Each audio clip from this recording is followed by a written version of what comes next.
Hello friends, it's Allison. Welcome back to my channel. Welcome to April. It's a new month. I wanted to drop in and share with you something new that I'm going to be doing starting this month. I have started thinking about participating in the How to Kill a Kit with Style challenge. I don't really know a whole lot about the challenge, and I don't know where to find information regarding it. I have kind of poked around and asked a few people, but my knowledge of it is still fairly scarce. So I will share with you the little bit that I do know about it, and then the kit that I have pulled together to play with for this month. It's a fairly hefty one, and I can guarantee I will not get through it all, but I mean, all I can do is try, right? And just keep plugging away at it. I decided to do this to try and help move my stuff and get it used a little more quickly. As you know, I am an avid Cricut user and crafter, and I use mostly die cuts in my crafting and don't utilize a whole lot of the stickers and papers and embellishments that I have in my stash. In my previous life, I was a close to my heart consultant.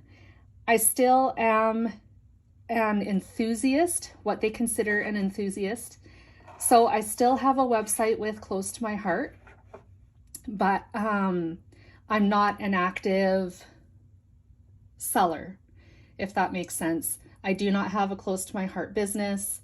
My business, quote unquote, is crafting and just sharing and spreading inspiration. That is what I get the most joy out of, so that's what I do. So what I do know about How to Kill a Kit with Style is there are two ways that you can curate your own kit. You can use a kit that you have already in your stash that you have purchased. That could be a card kit, could be a scrapbooking kit. It could be anything you want using just a particular set of products, or it can be a kit that you have pulled multiple items from to make your own kit. That is what I did.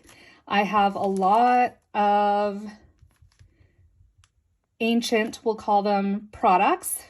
And I have a lot of close to my heart product that I want to move and get used up so I can make room for new product, right?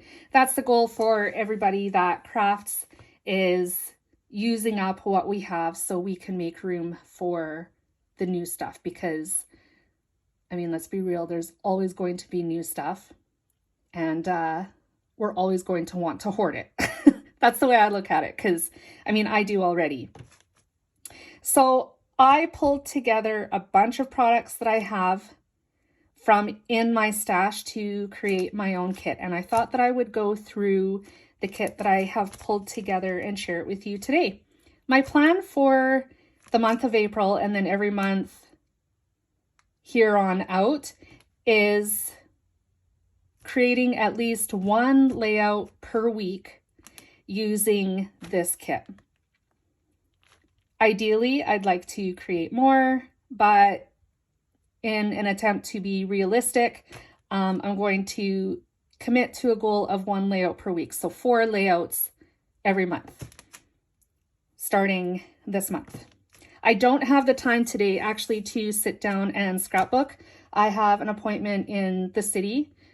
I live outside of our next biggest city, so I have a 2-hour drive ahead of me. Anyways, I have a few hours this morning to kind of get some things done around the house, and then we're off for the rest of the day. So I just wanted to share this kit with you, and then hopefully tomorrow I'll be able to sit down and scrap and maybe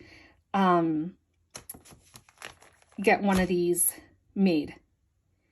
So let's dive in. Like I said, this kit is huge. And for the goal that I have set for myself, it's probably way too much, but I'd rather have too much than not enough and then have to, I don't know, add more to it. So I have a whole bunch of extra close to my heart cardstock in my stash that are still in bags like this. So I just decided to pull one of those packs of cardstock out. Truthfully, at one time I was trying to sell them, but was never able to. So I'm stuck with them and we'll need to get them used up. But anyways, I'm using this to house everything and keep it all together. So at the end of the month, I can show you what I have used up, any potential empties that I have, and then decide either to continue on with this kit for May or put a new one together. So if you're not familiar with Close to My Heart pattern papers, each of their papers has a product strip at the top of it. In Close to My Heart lingo, these are called zip strips, and they are all patterned, so you are able to use them in your crafting. And I have a box, just a small cardboard box set aside in my room for all of these because I like to hang on to them with the idea that I would use them in my crafting, but I don't use them very often. I even have a vellum one here. It's printed. I don't know how well you can see it on camera, but it's so pretty. So I have pulled some of these out. Some of these are trimmed a bit shorter because I have used them here and there, but I have a handful of these. They are not all Close to My Heart. This one right here is actually Heidi Swap. No, that's Close to My Heart too. The rest I think are Close to My Heart. So anyways, I plan to use some of these.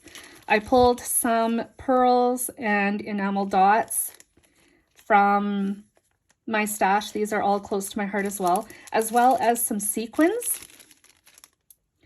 So I have kind of peachy and gold and sort of like a tan or taupe colored ones. Jen Hadfield, what's left of these. I'm hoping to finish these off as well. These are also Close to My Heart. They are floral watercolor die cuts. I have just a couple of these left. I have Heidi Swap Ephemera. Now, Heidi Swap, this is what I began with. I had this paper pad that I got from Scrapbook Nerd as part of my design team. I have used some of it. There's sticker sheets in here as well, but not all of it. So I decided to start with this and put together a kit based on the papers and colors in this kit. So everything that I have pulled, including this, is going to, I think, coordinate with the Heidi Swap storyline chapters. Basically, collection kit, project pad, whatever you want to call it. So I do have some pattern paper left over from the kit. I also have some of the ephemera as well. There's vellum pieces, and I pulled just some random ones that I had in my stash as well that I thought would work. So this is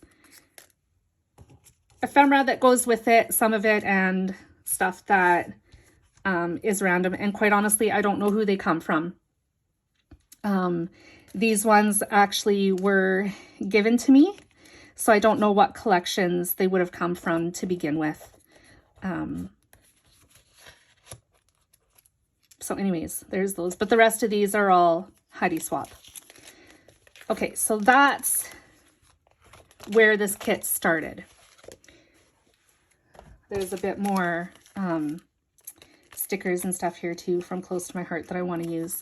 I pulled out some of my Tim Holtz phrase stickers. If you know me in my crafting, I love using phrase stickers and I'm always on the lookout for more.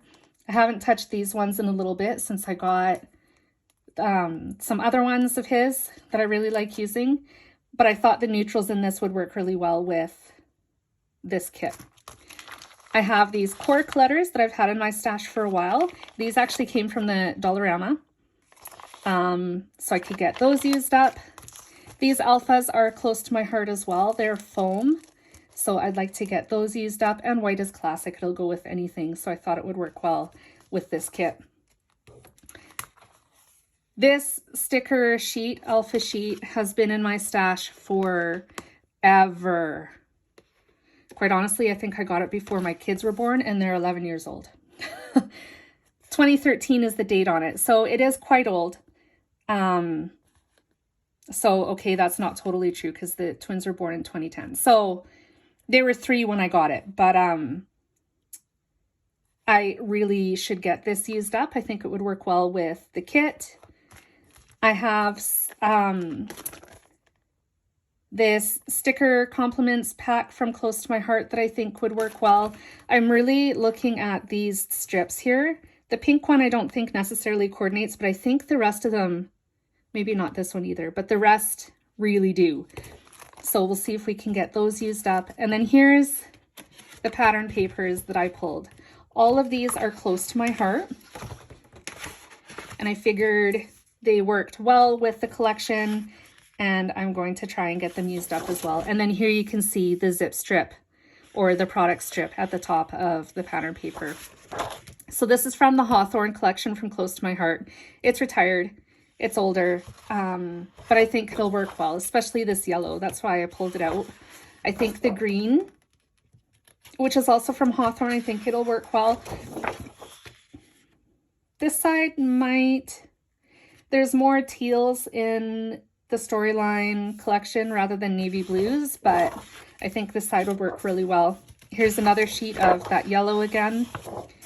I really like this plaid. I've actually been kind of hoarding it. And then corrugated, what looks like corrugated cardboard. It is not, it's not the real thing. It's just pattern paper, but it is so photorealistic. I love this stuff too. I've kind of been hoarding it. And then this zip strip is a lot of fun too with the different phrases. I have cut them out to use as almost like phrase stickers on projects here and there. So I have 2 sheets of those. Oh, and another sheet of the green pattern paper. So that's my kit. I'm really excited about this challenge. If any of you have any more information about how to kill a kit with style, and if you know where I can go to find more inspiration or share the layouts that I have made with this kit, please let me know and direct me or point me in the right direction so that I basically know that I'm doing things right. Quite honestly, I don't think there's really a right or wrong way to do this. I think the premise of it is basically just to get your stock used up, your stash, I mean, and make room for the new stuff. Excuse me while I have some tea. Of course, I will be pulling scraps of paper out from my scrap bins as well to get this done. And I'm still going to be creating using my Cricut and using die cuts, but I am going to try and incorporate as much of this stuff into my crafting once a week, maybe more, throughout the month of April. Thanks so much for joining me today, my friends. I hope you enjoyed this video. I hope it's inspired you maybe to try something new in your crafting, try some challenges. Maybe you'll play along with me too. I think that would be a lot of fun. If you enjoyed this video, make sure you give it a thumbs up and a like, and leave a comment as well. I will be back again soon with more creative inspiration. Once again, happy April, and I'll be back again soon. Bye, friends.